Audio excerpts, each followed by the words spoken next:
ಅರೇ ರಾಮ ನಮಸ್ಕಾರ ಇದ್ದು ಬನ್ನಿ. ಇಂದಾನೆಂಗಳ ಕುಲಪುರೋಹಿತರ ಮನೆಯಲ್ಲಿದ್ದೆ. ಕೋಡಿಯಡ್ಕ ಕೃಷ್ಣ ಭಟ್ರ ಮಗ ಕುಮಾರ ಭಟ್ಟ ಮೆಂಗಳ ಭಟ್ಟ ಮಾವ ಸಿದ್ದೇಶಂಗೆ ಮನ್ನಿಟ್ಲಾಗಿ ಉಪನಯನ ಎಲ್ಲ ಮಾಡಿ ವೇದ ಪಾಠಕ್ಕೆ ಇಲ್ಲಿಗೆ ಹೊಯ್ಕೊಳ್ಳಿ ಅವು ದಾರಿ ತೋರಿಸಿದ್ದವು. ಹಿಂದೆ ಹೆಂಗೆ ಹೇಳಿದರೆ ಕುಂಬಳೆ ಸೀಮೆಯ ಹವ್ಯಕ ವರ್ಗದವರ ಅನುಪತ್ತಿಯಲ್ಲಿ ಹೇಗೆ ಬಳಸೋದ್ರಲ್ಲಿ ಸಿದ್ದೇಶಂಗೊಂದು ಪಾಠ. ಆ ಪಾಠದೊಟ್ಟಿಗೆ ಇದೆ ಗುಂತಿಲ್ಲದ್ರೆ ನಿಂಗೋಗು ಆತೋಳಿ ಮೊಬೈಲ್ ಬೇಕಾದ್ರೆ ನೋಡಿ ನಿಂಗಳ ಮನೇಲಿ ಮಕ್ಕಳಿಗೆ ಹೆಣ್ಮಕ್ಳು ಗುಂತಿಲ್ಲದವಕ್ಕೆಲ್ಲ ಈ ವಿಡಿಯೋವನ್ನು ತೋರಿಸಿ ಹೇಳಿದ ರೀತಿ. ಈಗ ಕೆಲವು ಜನ ಪೇಟೆಗೆ ಹೋಗಿ ಕಡೆಗೆ ಊಟ ಬಳಸಲಪ್ಪಾಗ ಉಪ್ಪಿನಕಾಯಿ ಎಲ್ಲಿಗೆ ಬಳಸಬೇಕು, ಚಿತ್ರಾನ್ನ ಎಲ್ಲಿಗೆ ಬಳಸಬೇಕು, ಪಾಯಸ ಎಲ್ಲಿಗೆ ಬಳಸಬೇಕು, ಅನುಶುದ್ಧಿ ಹೇಳಿದ್ರೆ ಎಂತ ಅನುಶುದ್ಧಿ ಮಾಡೋದೆಂತಗೆ ಎಲ್ಲ ಈಗ ಭಟ್ಟಮ್ಮ ಸಿದ್ದೇಶಂಗ ಹೇಳ್ತಾನೆ. ಒಟ್ಟಿಗೆ ನಿಂಗಳು ಕೇಳಿ ಹೇಳಿ ಭಟ್ಟಮ್ಮ ಹರೇ ರಾಮ ಹರೇ ರಾಮ. ಇದೊಂದು ಕುಂಬಳೆ ಸೀಮೆಯ ಕಾಮಲ್ಲಿ ಅನುಪತ್ತಿಯಲ್ಲಿ ಹೇಗೆ ಬಳಸೋದು ಹೇಳಿ ಒಂದು. ಮತ್ತೆ ಈಗ ಭೋಜನಲ್ಲಿ ಅನುಶುದ್ಧಿ ಮಾಡೋದಂತ ಹೇಗೆ ಉಣ್ಣೆಕ್ಕೂ ಹೇಗೆ ಬಳಸಕೊಳ್ಳಿ ಒಂದು ಸಣ್ಣಕ್ಕೊಂದು ಸಿದ್ದೇಶಂಗ ಹೇಳಕೊಳ್ಳಿ ಸರಿ ಬಂದದ್ದು. ಸರಿ, ಹಿರಿಯರ ಕಾಲದಿಂದ ಬಂದ ಇದೆ ಹಿಂಗೆ ಹೇಳಿದ್ರೆ ಮೊದಲು ಹಿಂಗೆ ಬಾಳೆ ಮಾಡಿ ಬಾಳೆ ತೊಳೋಂಥದ್ದು. ಅದರಂದರೂ ಮೊದಲು ರಂಗವಲ್ಲಿ ನಮ್ಮ ಘಟ್ಟದ ಮೇಲೆ ಎಂತ ಮಾಡ್ತೊಡ್ರೆ ರಂಗವಲ್ಲಿ ಹಾಕಿ ಕೂಡ ಲೆಕ್ಕ. ರಂಗವಲ್ಲಿ ಹಾಕಿ ಆ ರಂಗವಲ್ಲಿ ಮಧ್ಯದಲ್ಲಿ ಬಾಳೆ ಮಡಗಿ ಅದರ ಎಂತ ಮಾಡಿಕೊಳ್ಳಿ ಹೇಳಿದರೆ ಬಾಳೆ ಚಂದಕ್ಕೆ ತೊಳೆದು ಅನುಶುದ್ಧಿ ಹೇಳಿ ಅನ್ನ ಶುದ್ಧಿ ಹೇಳಿ ಹೇಳ್ತದೆ ಅದಕ್ಕೆ. ಅನ್ನ ಶುದ್ಧಿ ಹೇಳುವ ವಿಷಯದಲ್ಲಿ ಅನುಶುದ್ಧಿ ಹೇಳಿ ಬಂದದ್ದು. ಅದು ಹಳೆ ತುಪ್ಪ ಅಲ್ಲ, ಹೊಸ ತುಪ್ಪವೇ ಆಯ್ತು. ಅದರ ಬಾಳೆಗೆ ಹಾಕಿ ಅದೆಂತ ಕೇಳಿದ್ರೆ ಬಾಳೆ ವಿಷದ ಅಂಶ ಹೋಪಲೇಬೇಕಾಗಿ ಅದರ ಮಾಡುವಂತದ್ದು. ತದನಂತರ ಎಂತ ಮಾಡಿಕೊಳ್ಳಿ ಹೇಳಿದ್ರೆ ಹೊಸ ತುಪ್ಪವೇ ಹಾಕುದು. ಅದು ಬಾಳೆಯ ಮಧ್ಯಕ್ಕೆ ಬೀಳಕದು. ಮತ್ತೆ ಅದರ ಸರಿಯಾಗಿ ಅದರ ಆ ತುಪ್ಪ ಸರಿಯಾಗಿ ಹರಗಬೇಕು. ಈ ಬಾಳೆ ಗಿಡಿ ಆ ತುಪ್ಪವ ಹರಗಬೇಕು. ತದನಂತರ ಯಾವ್ದ್ರ ಬಳಸೋದ್ರೆ ಪಾಯಸ ಯಾವ ಹೊಡೆಂಗೆ ಬಡಿಸೋದು? ಪಾಯಸ ಈ ಹೊಡೆಂಗೆ ಬಡಿಸೋದು. ಬಾಳೆ ಕಡೆಯಲ್ಲಿ ಇಲ್ಲಿ ಬಡಿಸಬೇಕು, ಇಲ್ಲಿ ಪಾಯಸ ಬಡಿಸಬೇಕು. ಕಡೆ ಬಾಳೆಯ ಒಂದು ಹೊಡೆಯಲ್ಲಿ ಬಡಿಸಬೇಕು ಪಾಯಸ. ಮತ್ತೆ ಪಲ್ಯಂಗ ಮಾಡಿದ ಪಲ್ಯಂಗ 4 ಬಗೆ ಇರುತ್ತಲ್ಲ, ಮೊದಲು ಇಲ್ಲಿ ಬಡಿಸುದು, ಇಲ್ಲಿ ಈ ಕಡೆಯಲ್ಲಿ ಕಡೆ ಬಾಳೆಗೆ ಸುರಂಗಿ. ಮತ್ತೆ ಮಾಡಿದ ಇದು ಪಲ್ಯಂಗಳ ಒಂದೊಂದು ಬಡಿಸಿಕೊಂಡು ಒಪ್ಪದು. ಹಾಗೆ ಇದ ಇನ್ನೊಂದು ಪಲ್ಯ. ಮತ್ತೆ ಇದು ಅವಿಲು ಪಲ್ಯ ಅವಿಲಿದ್ರೆ ಅವಿಲು, ಇಲ್ಲಿ ಅವಿಲು, ಇಲ್ಲಿ ಕೋಸಂಬರಿ ಕೆಲಸರ್ತಿ 2-3 ಬಗೆ ಕೋಸಂಬರಿ ಮಾಡ್ತೇವೆ. 2-3 ಬಗೆ ಇದ್ರೆ ಇಲ್ಲೇ ಸಾಲಾಗಿ ಬಳಸಲ್ಲ ಬಡಿಸಬೇಕು. ಚಿತ್ರಾನ್ನ ಇಲ್ಲಿ ಬಾಳೆಯ ಕುಡಿಲಿ, ಇಲ್ಲಿ ಚಿತ್ರಾನ್ನ ಬೆಳಕು.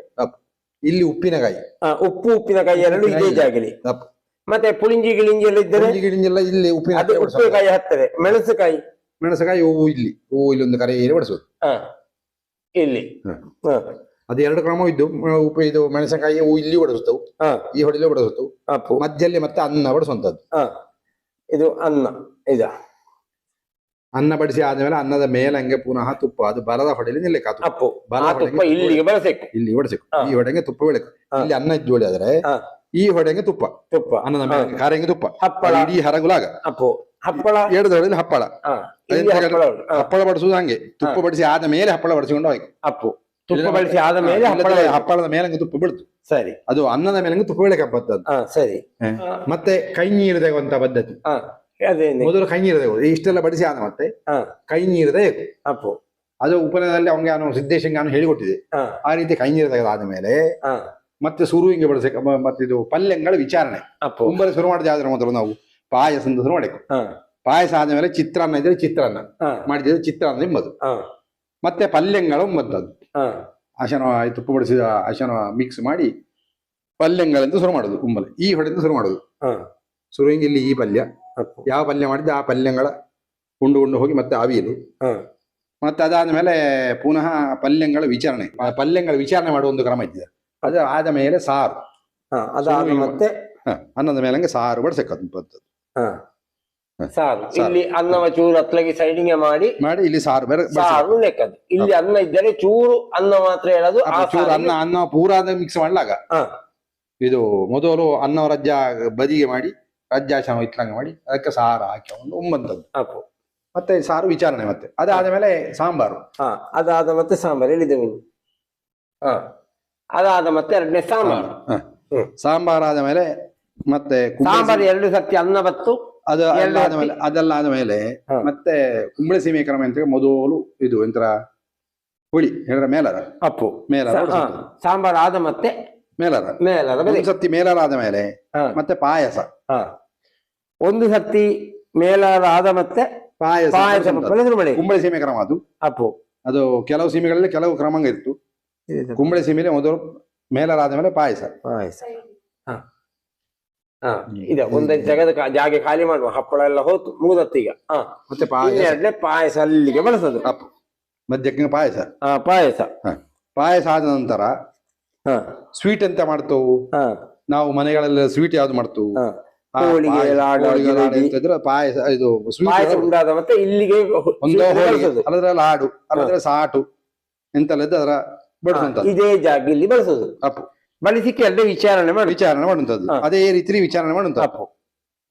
ತದನಂತರ ಪುನಃ ಮೇಲಾರ ಅಲ್ಲ, ಈಗ ಈ ಆದ ಮತ್ತೆ ಎರಡನೇ ಪಾಯಸ ವಿಚಾರಣೆ ಮಾಡಿತ್ತು. ಅಪ್ಪು ಪಾಯಸ ವಿಚಾರಣೆ. ಪಾಯಸ ವಿಚಾರಣೆ ಮಾಡಿಕ್ಕೆ ಎರಡನೇ ಅಲ್ಲಿಗೆ ಸ್ವೀಟು ಹಾ ಅಥವಾ ಕಾರಂಗ.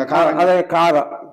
ಪಾಯಸ ಸ್ವೀಟು ಬಡಿಸಿ ಆದ್ಮೇಲೆ ಖಾರ ಬಡಿಸಲಿದ್ದ. ಕಾರಂಗಳ ಈ ಹೊಡೆಲಿ ಅಥವಾ ಮಧ್ಯದಲ್ಲಿ ಅಲ್ಲ, ಮಧ್ಯದಲ್ಲಿ ಈ ಜಾಗದಲ್ಲಿ ಬಡಿಸುವಂತದ್ದು ಅಪ್ಪು. ಅದೆಲ್ಲ ಆದ ಮೇಲೆ ಪುನಃ ಪಾಯಸ ವಿಚಾರಣೆ. ಅಪ್ಪು. ಮತ್ತೆ ಸ್ವೀಟ್ಗಳ ವಿಚಾರಣೆ. ಬೇಕಾದು ಹಾಕಿ ಹೊಡ್ತು. ಅಪ್ಪು. ಮತ್ತೆ ಪಾಯಸ ಇದೆಲ್ಲ ಆದ ಎರಡನೇ ಅನ್ನವೇ ಬಪ್ಪದಲ್ಲಿ ಅಲ್ಲದ. ಚಿತ್ರಾನ್ನ ಮಾಡಿದ್ರೆ ಚಿತ್ರಾನ್ನ ವಿಚಾರಣೆ ಮಾಡಲಿದ್ದು. ಪಾಯಸ ಅನ್ನೋರು ಚಿತ್ರಾನ್ನ ವಿಚಾರಣೆ ಮಾಡಬೇಕು.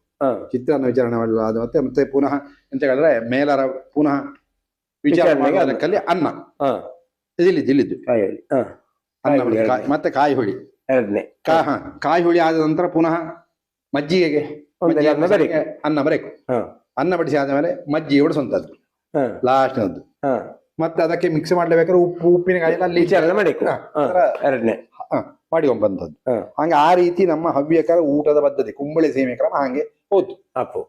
ಮತ್ತೆ ಬಾಕಿದ್ದ ಐಟಮ್ಸ್ ಇದ್ರೆ ಅಲ್ಲಿ ಬೇಕಾದಂಗೆ ಬಡಿಸ್ಕೊಂಡು ಈ ಎಂತರ ಸ್ವೀಟ್ ಎಲ್ಲ ಆದ್ಮೇಲೆ ಅಪ್ಪು. ಹಾಗೆ ಮಜ್ಜಿಗೆ ಬೇಕಾದ್ರೆ ಮೊಸರು ಇದ್ರೆ ಮೊಸರು ಮಜ್ಜಿಗೆ ಒಟ್ಟಿಗೆ ಬಪ್ಪದು. ಒಟ್ಟಿಗೆ ಒಪ್ಪದು. ಉಪ್ಪು ಬೇಕಾದ್ರೆ ಅಂತಕೊಳ್ತು. ಹಂಗೆ ಊಟ ಆದ ನಂತರ ಅದು ನಾವು ಎಂತ ಉಂಬುದು ಅಂತ ಹೇಳಿದ್ರೆ ನಮ್ಮ ಜಠರಾಗ್ನಿ ಅದೊಂದು ಯಜ್ಞ. ಏನಾಗ್ಬಿಡುವಂಥದ್ದು ಯಜ್ಞ. ಊಟ ಆಡುವಂಥದ್ದು ಒಂದು ಯಜ್ಞ. ಹಂಗೆ ಅದರ ಕ್ರಮ ಪ್ರಕಾರವಾಗಿ ಹಂಗೆ ಆದ್ರೆ ಮಾತ್ರ ಜಠರಾಗ್ನಿಗೆ ಸಮಾಧಾನಕ್ಕಷ್ಟೇ, ಮನಸ್ಸಿಗೂ ಸಮಾಧಾನಕ್ಕಷ್ಟೇ. ಹಂಗೆ ಅದ್ರಲ್ಲಿ ಸಿಕ್ಕಿದಂತಹ ಕಾಟಂಗುಟಿಗಳ ನಾವು ಇದು ಮಾಡಿ ಬಳಸುವಂತ ಕ್ರಮ ಇಲ್ಲಿ. ಅದು ಊಟ ಮಾಡುವ ಸಂದರ್ಭದಲ್ಲಿ ನಾವು ಇದು ಶಾಖಪಾಕಾದಿಗಳು ಮಾಡುವ ಸಂದರ್ಭದಲ್ಲಿ ಅದು ಅಂತ ಹೇಳಿದ್ರೆ ತಾಮಸಾಹಾರ ಕೆಲವಿದ್ದು. ಅದಕ್ಕೆ ನೀರುಳ್ಳಿಯಾಗ, ನುಗ್ಗೆ ಕೊಂಬಾಗ, ಬೆಳ್ಳುಳ್ಳಿಯಾಗ, ಹಂಗೆ ಈ ತರ ತಾಮಸಾಹಾರಂಗ ಬಸಳೆ, ಬಪ್ಪಂಕಾಯಿ, ಹಂಗೆ ಅದೆಲ್ಲ ನಮ್ಮ ಅಂತ ಹೇಳಿದ್ರೆ ಇದಕ್ಕೆ ಅನುಪತ್ಯ ಅಪ್ಪು ಈ ಲೆಕ್ಕಕ್ಕೆ ಅದು ಮಾಡ್ಲಾಗ ಅದ್ರ ನಾವು ಹಸ್ತೋದಕ್ಕಾಗುತ್ತೆ ಊಟಕ್ಕೆ ಆಗ ತಾಮಸ ಪದಾರ್ಥ ಅದು. ನಿತ್ಯಕ್ಕೆ ಅದ ಎಂತ ಕೇಳಿ ನಾವು ತಕೊಂಬೋದ್ರೆ ಅದು ಆರೋಗ್ಯಕ್ಕೆ ಮದ್ದಿನ ಲೆಕ್ಕಕ್ಕೆ ಅದರ ತಕೊಂಬಲಕ್ಕಷ್ಟೇ ಹೊರತು ಅದರ ಕಂಡವಟ ತಕೊಂಡು ಮಾಡ್ಲಾಗದು ತಾಮಸ ಪದಾರ್ಥ. ಅದು ಹೇಳಿದ್ರೆ ಹೊರಕುದು ಅದರ ತಕೊಂಡ್ರೆ ಅದಕ್ಕೆ ಯಾವತ್ತು ನಾವು ಈ ಸಂದರ್ಭದಲ್ಲಿ ಅದರ ಮಾಡ್ಲಿಲ್ಲ. ತಾಮಸ ಪದಾರ್ಥಗಳ ನಾವು ಮಾಡ್ಲಿಲ್ಲ, ಬೇಯಿಸಲಿಲ್ಲ. ಇದು ಮಾಡಿದ್ರೆ ಅದು ಇದಕ್ಕೆ ವಿರುದ್ಧ ಹೌದು, ಜಠರಾಗ್ನಿಗೂ ವಿರುದ್ಧ ಅದು ಒಂದು ಲೆಕ್ಕಲ್ಲಿ ನೋಡಿ ತೊಳೆಯ. ಹಂಗೆ ಅದೆಲ್ಲ ಮಾಡ್ಲಿಲ್ಲ. ಹಂಗ ಅದೊಂದು ಯಜ್ಞ, ಊಟ ಹೇಳುವಂಥದ್ದು ಯಜ್ಞ. ಅದು ಮತ್ತೆ ಈ ಹಸ್ತೋದಕ್ಕಾಗಿದೆ ದಕ್ಷಿಣೆ ಕೊಡ್ತಾವಲ್ಲ, ದಕ್ಷಿಣ ಎಲ್ಲರೂ ಊಟ ಮಾಡಿದಂತಹ ಈ ಯಜ್ಞ ಮಾಡಿದಕ್ಕೊಂದು ನಾವೊಂದು ಫಲ ಸಿಕ್ಕಲ್ಲ. ಆ ಫಲ ಸಿಕ್ಕಲೇಬೇಕಾಗಿ ಎಲ್ಲರಿಗೂ ಬ್ರಾಹ್ಮಣರಿಗೆ ಸುವಾಸಿನಿಯರಿಗೆ ಕೊಡುವಂತಹ ದಕ್ಷಿಣೆಗೆ ಅದು ಲೆಕ್ಕಕ್ಕೆ ಬಲದ ಕೈಲಿ ಅದರ ಕೊಡುವಂತ ಕ್ರಮವೂ ಇಲ್ಲೇ. ಲೆಕ್ಕಕ್ಕೆ ಅದರ ಕೊಡುವಂತದ್ದು ಯಾವಾಗಂದ್ರೆ ಉಂಡಾಗಿ ಕೈ ತೊಳೆದು ಕೂರಿಸಿ ಕೊಡಿಕೊಳ್ಳ ಲೆಕ್ಕ ಎಲ್ಲರಿಗೂ. ಅದು ಇಂಧನ ಕಲ್ಲಿ ಅಂತ ಹೇಳಿದ್ರೆ 1000 ಗಟ್ಟಲೆ ಜನಪ್ಪ ಕಾರಣ ನಾವು ಉಂಬ ಸಮಯದಲ್ಲಿ ಕುತ್ಕೊಂಡು ಹೋಗ್ಪಂತದ್ದು. ಉಂಡಾದಿಕ್ಕೆ ಕೊಡಬೇಕು ಆದಾರದೇ ಎಡದ ಕೈಲಿ ಕೊಡ್ತಾ ಇರೋದೇ ನಾವು ಬಲದ ಕೈ ಹಿಂಗೆ ಮುಟ್ಟಿ ಹೊಡೆಕೊಳ್ಳೋ ಲೆಕ್ಕ. ಇಲ್ಲಂದ್ರೆ ಅದು ಫಲ ಇಲ್ಲ ಅದಕ್ಕೆ. ಎಡದ ಕೈಲಿ ದಕ್ಷಿಣ ತಕೊಂಡದ್ದು ಹೊಡೆದ್ರೆ ಮುಂದಾಣ ಜನ್ಮಲ್ಲಿ ಗರುಡ ವರ್ಣಲ್ಲಿ ಅದರ ವಿಷಯಗಳೆಲ್ಲ ಹೇಳ್ತು ಅಂತ ಹೇಳಿದ್ರೆ ನಾಯಿಯಾಗಿ ಹುಟ್ಟುತ್ತು ಉಳಿದು. ಮನುಷ್ಯ ನಾಯಿಯಾಗಿ ಹುಟ್ಟುತ್ತಾನೆ. ಎಡದ ಕೈಲಿ ದಕ್ಷಿಣ ತಕೊಂಬಲ್ಲ ಆಗಾಳಿ ಲೆಕ್ಕ. ನಾವು ಇದೀಗ ನಿವೃತ್ತಿ ಇಲ್ಲದಕ್ಕೆ ಎಡದ ಕೈಲಿ ತಕೊಂಬ ಅಷ್ಟೇ. ಹೇಳಿದ್ರೆ ಎಡದ ಕೈಲಿ ತಕೊಳ್ತಾರೆ, ಬಲದ ಕೈ ಹಿಂಗೆ ಹಿಡ್ಕೊಂಡು ತಕೊಳ್ಳಿ. ಹಂಗೆ ದಕ್ಷಿಣ ದಾನ ಕ್ರಮ ಹಂಗೆ ಎರಡು ಕೈಲಿ ತಕೊಳ್ಳೋ ಕೂಡಿ ಲೆಕ್ಕ. ಅದು ಈ ಸಂದರ್ಭದಲ್ಲಿ ಗಡಿಬಿಡಿ ಆಗ್ತೂಡಿ ಹಂಗೆ ಅದು ಹೊಸ ಕ್ರಮ ಹಂಗೆ ಬಂದದ್ದು. ಅದು ಹೊಸ ಕ್ರಮಕ್ಕೆ ಸೇರಿದ್ದೆ ಅಷ್ಟೇ. ಅಲ್ಲದ್ರೆ ಎಡದ ಉಂಡಾದಿಕೆ ದಕ್ಷಿಣ ಕೊಡಕ ಕೂರಿಸಿ ಕೊಡಬೇಕು. ಪ್ರತ್ಯೇಕ ದಿನವಳಿ ಕೂರಿಸಿ ಕೊಡಬೇಕು. ಹಂಗೆ ಈ ರೀತಿ ನಮ್ಮ ಬ್ರಾಹ್ಮಣರ ಕುಂಬಳಿ ಸೀಮೆ ಕ್ರಮ ಮತ್ತೆ ಈ ಪದ್ಧತಿ ಹೋಗ್ತಾ ಇದ್ದು. ಈ ಪಾಯಸ ಊಟ ಮಾಡ್ತೇಪ ಶ್ಲೋಕ ಪದ್ಯಂತ ಅದು ಹೇಳ್ತಾರೆ ಶ್ಲೋಕ ಹೇಳಿದ್ರೆ ಅದರಲ್ಲಿ ನಾವು ಇದು ಸಿನಿಮಾದ ಪದ್ಯವೋ ಹಂಗಿನ್ನು ಜಾನಪದ ಪದ್ಯವೋ ಹಿಂಗಿಪ್ಪದಂತ ಹೇಳುವಂತ ಒಂದೋ ಶ್ಲೋಕ ಅಲ್ಲದ್ರೆ ಸಂಗೀತ ಹಿಂಗಿಪ್ಪದರ ನಾವು ಹೇಳಕ್ಕ ಅಲ್ಲದ್ರೆ ಮೌನವಾಗಿ ಉಣ್ಣೆ ಕೊಡ್ಲೆಕ್ಕ ಇನ್ನೊಬ್ಬರ ಹತ್ರ ಬೇರೆ ವಿಷಯಗಳ ನಾವು ಅಲ್ಲಿ ಊಟ ಮಾಡ್ತಾ ಹೊತ್ತಿಗೆ ಮಾತಾಡ ಅದು ಹೇಳಿದ್ರೆ ಯಜ್ಞ ಇದೆ ಆ ಯಜ್ಞಕ್ಕೆ ತೊಂದರೆ ಅದು ಹಂಗ ಮಾಡಿ ಊಟ ಬಿಟ್ಟ ಇದು ಮದ್ದು ಬಿಟ್ಟ ಇದು ಕರಾವಳಿದೆಲ್ಲ ಇದ್ದು ರೋಗವಿಂದಾಳಿ ಉಂಬದಲ್ಲ ಆದ್ರೆ ಹೇಳ್ರೆ ಈ ಆಚಾರ ವಿಚಾರಗಳಲ್ಲಿ ಅದರ ನಾವು ರಜಾ ದೂರ ಮಾಡಿಕೊಂಬುದೇ ಒಳ್ಳೇದು ಹಂಗಾರೆ ನಮ್ಮ ಲೋಕ ಉದ್ಧಾರಕ್ಕೂ ರಜಾ ಹಂಗೆ ಮಾಡುವಂತದ್ದು ಇದು ಒಳ್ಳೆ ಪದ್ಧತಿ ಹಂಗೆ ಇದ್ರಲ್ಲಿ ಹೇಳುದಿದ್ರೆ ಸುಮಾರು ಇದ್ದೇ ಹೇಳಲೆ ಅದು 1 ಗಂಟೆ ಹೇಳಿದ್ರು ಸಾಲ ಅದೊಂದು ಸಭೆ ಮಾಡಿ ಒಬ್ಬರು ಹೇಳಿ ಅಲ್ಲಿ ಕೂರಿಸಿ ಅವಕ್ಕೆ ಅದರ ವಿವರ ಕೊಡಕಂತ ಅಂತದ್ದು ಇದೀಗ ಸಣ್ಣಕ್ಕೆ ಗಣೇಶ ನಮ್ಮ ಫ್ರೆಂಡಿನ ಹಂಗಿದ್ದ ಕಾರಣ ಮತ್ತೆ ಸಿದ್ದೇಶನು ನಮ್ಮ ಶಿಷ್ಯನೇ ಆದ ಕಾರಣ ಈಗ ಅದರ ಅಂದ್ರೆ ಆ ಪದ್ಧತಿ ಸಣ್ಣ ಮಟ್ಟಿಗೆ ಒಂದು ಹೇಳಿದ ಕಾರಣ ನಾನು ಅದರ ಈಗ ಹೇಳ್ತಿದ್ದೆ ಈ ರೀತಿ ಕುಂಬಳೆ ಸೀಮೆಯ ಊಟದ ಪದ್ಧತಿ ಹಂಗೆ ಇನ್ನು ಶ್ರಾದ್ದದ ವಿಚಾರ ಅಲ್ಲಿ ತಿಥಿ ಸಂದರ್ಭದಲ್ಲಿ ಹೆಂಗೆ ಹೇಳಿ ತಿಥಿಗೆ ಬಡಿಸುವ ಕ್ರಮ ಹೆಂಗೆ ಹೇಳಿದ್ರೆ ಮೊದಲು ಪಾಯಸ ಬಡಿಸುವಂತದ್ದಲ್ಲ ಮೊದಲು ಬಾಳೆಗೆ ಅಭಿಗಾರ ಮಾಡುವಂತದ್ದು ಶುರು ಹಿಂಗಿಂತ ತಿಥಿ ಊಟದ ಚೂರು ವ್ಯತ್ಯಾಸ ಇದ್ದಲ್ಲ ಅದು ಚೂರು ವ್ಯತ್ಯಾಸ ಇತ್ತು ಅದರಲ್ಲಿ ಬಡಿಸುವುದು ಹೆಂಗೆ ಹೇಳಿದ್ರೆ ಶುರು ಹಿಂಗೆ ಈ ಕುಂಬಳೆ ಸೀಮೆ ಕ್ರಮ ಹೇಳುವಂತದ್ದಲ್ಲ ಎಲ್ಲಾ ಸೀಮೆ ಕ್ರಮ ಅಲ್ಲ ಅದು ಸೀಮೆಯ ಪದ್ಧತಿ ಬೇರೆ ಇದ್ದು ಕುಂಬಳೆ ಸೀಮೆಯಲ್ಲಿ ಮೊದಲು ಹೆಂಗೆ ಹೇಳಿದ್ರೆ ಮೊದಲು ಅಭಿಗಾರ ತುಪ್ಪ ಬಡಿಸುವಂತದ್ದು ಆಗ ಹೇಳಿದ ಪ್ರಕಾರ ಅನುಶುದ್ಧಿ ಈಗ ಮುಡಿಸಿಕೊಂಡು ಹಾಕೋದು ಅಭಿಗಾರ ಮಾಡಿಕೊಳ್ಳಕ್ಕ ಸ್ಪೂನ್ ಇಲ್ಲಿ ಹೊಸ ತುಪ್ಪ ಅಭಿಗಾರ ಮಾಡಿಕೊಳ್ಳಿ ಅದಾದ ನಂತರ ಅನ್ನ ಬಡಿಸಕಪ್ಪಂತ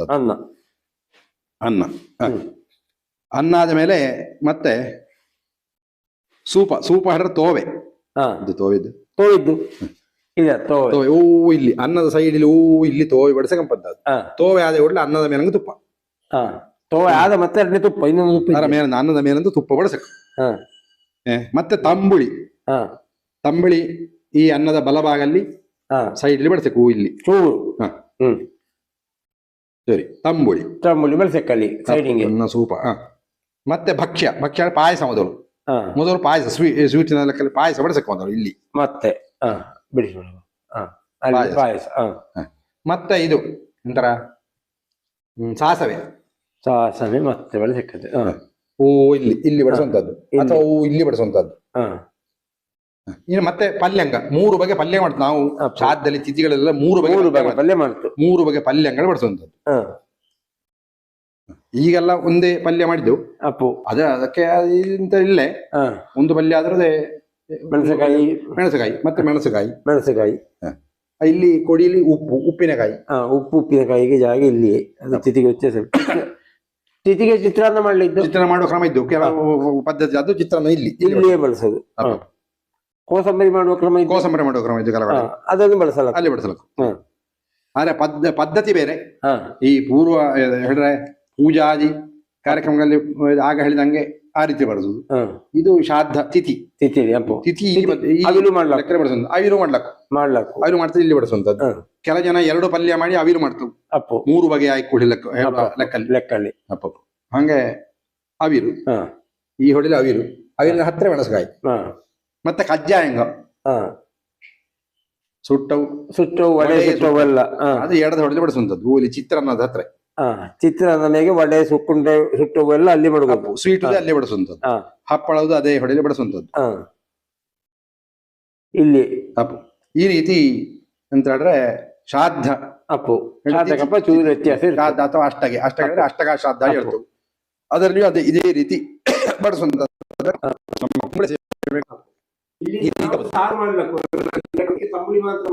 ಅದಕ್ಕೆ ಅಲ್ಲದೆ ಇದು ಮಾಡ್ತಾರೆ ತೋವೆ ಹೇಳಿದ್ರೆ